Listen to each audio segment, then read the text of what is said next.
How you doing, YouTube? Today we're back with a brand new video. Today's video is going to be me skimming over this Artex. This was one of six ceilings, six Artex ceilings, and a big landing wall that I done in this house. But I'm only going to show you the one. The I've had a lot of big jobs on recently, but I haven't really been filming much. A lot of that's to do with on the run up to Christmas. I sort of try to fit as much work in as possible, and that's just to make sure I can have a nice long break over the Christmas period. This year I'm going to be taking sort of 2 weeks off. So I've been working late most nights, and it's hard to like put the camera on and keep the batteries charged and all that sort of stuff when you know you're going to be there at 8 o'clock at night and you want to get in and get it done. I have stockpiled some videos. I was going to start releasing 2 a week again, but I've decided instead of releasing 2 a week, I'm just going to use the stockpiled videos that I have to get me over the Christmas period. So there's going to be two more skimming videos come out, and then there'll be a tool review. I've got a new speed skim, so I'm going to do a tool review of that. The reason why I actually got the new speed skim, and it's funny because on this job I used my old speed skim, and it actually left some marks on the ceiling, which I subsequently had to go back and repair. But it looked fine, and it was only when the clients actually painted, the ceiling, that it became obvious, that there was like marks on it. It doesn't help that the way this you can see how low the window is to the ceiling, so it sort of casts light across, and the ceiling wasn't relatively flat anyway, obviously, with it being Artex. So I actually went back and just re-skimmed the ceiling, which was a nightmare, but you have to do what you have to do. You need to stand over your work at the end of the day. So as with every Artex ceiling, you have a few things to look at before you skim, if possible. And I would say that sort of you would want to make sure that you tell the client that the ceiling needs to be overboarded. If they won't agree to having it overboarded, or they say no or whatever, then you let them know in writing. If the ceiling comes off, you're not liable for it, and get them to agree to that in writing. And then it means when the inevitable does happen, because it's happened to all of us. You skim over an Artex ceiling, and the Artex lets go, and it all ends up landing on the floor in the room. You're not going to be held liable, and you'll go back and you'll fix it, obviously, and charge them for it. Now, overboarding's the best option. Overboarding the ceiling, you're making sure that it's not going to fall down, obviously, because you're screwing fresh board onto the ceiling, and the skim sticks really well to the board, so you guarantee it's not going to come off. Your second option would be your second option would be what we're doing here. The texture on the ceiling isn't very heavy, so I can get away with just 2 coats of skim. So if you have an Artex ceiling that hasn't got a massive pattern in it, then you do this. Just 2 coats of skim. I usually do it a nice big heavy first coat, and then not so heavy on the second coat. because obviously you want it to be nice and straight. And then your other option would be if the ceiling has the heavy pattern on it. Get it tested. If it has no asbestos, then you can scrape it. But even with scraping the heavy pattern, you're not going to take it down enough where you would be able to just skim over the top of it. So in that case, you would usually use bonding. If you're gonna try to skim it the same day, what I would advise would be we call it magic mix. People call it 50-50. There's loads of different names for it, but basically what you're doing is you're mixing bonding and skim together. Depending on how heavy the ceiling is obviously depends on how, the ratio you mix it. Like if the ceiling's super heavy, you would maybe mix it half bond and half skim. Maybe not so heavy, then you would maybe go for like a quarter of a bag of bonding to maybe a couple of bags of skim, something like that there. And when you bond with skim and you're bonding, you don't have to wait for the bonding to go completely solid. If you were just to bond the ceiling, like if it's just really, really heavy and you have to bond, just completely bond and no skim in it at all, you're not going to be able to skim that until it's completely dry solid. And then obviously you don't want to leave that too long either, because you have problems with suction and bonding. So if you're gonna skim over it, the heavy pattern, I would use bonding mixed with skim. Doing that allows you to skim over it when it goes tacky. So like when you're able to touch it, but your fingers don't go into it. It's not set quite yet, but it's firm enough where you can touch the ceiling without leaving a mark. And then you just skim over the top of that then. As I say, if you're going to be scraping any kind of Artex, make sure that you get it tested, because there's a high possibility, especially if the house is older, that there could be asbestos in it. But your biggest issue that you run into with Artex is you don't know the sub base that the Artex was put onto. In older properties, there's so many different kinds of finishes, different ways that people finished, back in the day. And one of the most common ones, especially like in older houses, were they used lime, lime plaster, and then they finished over the lime plaster with like a chalk and oil based paint. One of the brand names of it was Distemper. And what it does, it leaves a chalky substance on the top of your plaster, and you won't always see it. And obviously when your Artex goes over the top of that, the Artex can maybe originally stick, but the same as the way skim will stick sometimes to the distemper. A lot of the times it's not a strong enough bond to keep the plaster on the ceiling for any amount of time. And the same thing happens with Artex. You put it on till the ceiling, and over time it slowly loses its bond. But with the Artex, you can't actually tell that it's lost its bond.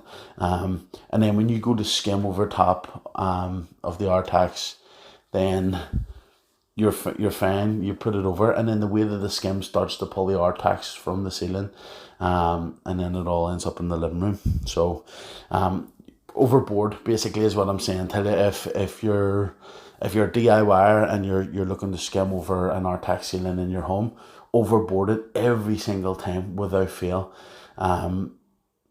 if you're a plaster and you're watching this because you need a face for skimming over an Artex ceiling, I would say the same thing. If you're gonna skim Artex, board it. If the client doesn't want the board it, get them to put that in writing that they're happy enough to take the chance of it coming off the ceiling when eventually it fails, and you cover yourself. Yeah, and that's sort of like, it's hard pricing our tax ceilings because, if you do go down that board and skim route, it's relatively expensive, and if you don't and you don't get the people to agree in writing, it could be, expensive for you basically. I just want to take this opportunity to say we have all the tools that we use in these videos. So like the trowel and the hawk that you see me using, the drill, the mixing drill, all the buckets, basically everything that I use day to day. I have affiliate links that'll bring you to Amazon and let you buy. The water brush that we use, everything's there. I've also added the camera equipment that I use, the batteries, the different batteries that I have for the camera, all that sort of stuff. The laptop that I use for editing. Everything's in the link in the description. So go down, have a look at the Amazon affiliate links. Everything's named. And you click on them. If you buy something, happy days. If you don't, and you go on and buy something else that was unrelated to any of the stuff, and I think it's within 24 hours, then I still get a commission, which doesn't cost you any more. Lets you support me basically. And then also we have our Buy Me Coffee link and Patreon. And the Patreon will put extra content and stuff. We're hopefully going to be starting podcasts soon. They're not going to be about plastering per se, but if you're interested, they're probably going to be on the Patreon, stuff like that there. And then obviously go and check out all the social media. We have our Facebook, we have Instagram, we have TikTok. On TikTok, mostly what we're posting there is like teasers for the main videos to go up on YouTube. So it's like a snippet that we cut down and we upload there. We also do put up some other content there, but we haven't in a while, but I'm going to be starting doing that into the new year. As I was saying to you, I'm in the process of making a website, and on the website we're going to have blogging, all that sort of stuff. So there's stuff coming in the new year. I'm going to try to ramp up video production again, 2 videos a week. I'm going to be starting another channel for stuff that's not specifically to do with plastering. So I'm big into gaming, jiu-jitsu, stuff like that there. So I'm hoping to start another channel with that sort of stuff. Maybe not interest most people that watch these videos, but just in case, I'll once that's all set up, I'll put the links in the description of the videos and stuff. You can see I'm straightening this ceiling with a speed skim. This is the second coat that I'm flattening in here, and to be honest with you, I think I never ever flatten a speed or the second coat with a speed skim. I usually do it with a trowel, and I think it was a lot to do with the problem that I have in the ceiling that I straightened the second coat. And to be honest with you, I don't even know why I did it. I done all the other ceilings the way I always do them: flatten the first coat with a speed skim, and then flatten the second coat with just my trowel. But for whatever reason, I decided to do it this way, and you can sort of see there's like you can sort of see like lines running across the ceiling, and that's what was the issue. They needed to be filled and sanded. But you know, I ended up just re-skimming the ceiling because you know, just leave for a better job type thing. Yeah, but I just wanted to show you that. Yeah, the I have been struggling a bit trying to find the right direction to take with the videos. A lot of a lot of people like sort of the day in the lifestyle videos, and they're the easier ones to shoot and edit and stuff. And a lot of people miss this type of video with me, you know, narrating over the top. There's a lot of people that absolutely hate these videos. They say that they just ramble, basically. But, you know, there's only so many times I can tell you the same thing over and over again, you know, and I understand people where people come from when they're like, oh yeah, you ramble over the top of the videos. You know, there's people that watch every single video, and I try to like change what I say rather than like this is probably the third Artex ceiling reskim video that I put up. And there's only so many times I can show you the same thing, you know, and that's where there's like a massive block on this kind of content. And maybe it's just I'm not thinking about it the right way, you know. Maybe I need to get more creative, and try to create different videos like the trial talk, that YouTube channel. His stuff's great, man, and every video is different. And I think that I maybe need to get more into that style of video, because I do enjoy watching it, and I also don't want the channel to become stale. We're rapidly coming up on 1,000 subscribers on YouTube. We've already hit 1,000 subscribers on TikTok, which is absolutely mental to me. And I'm hoping in the new year to just keep going on that same track, you know, try to get as many people as possible get their eyes on the videos.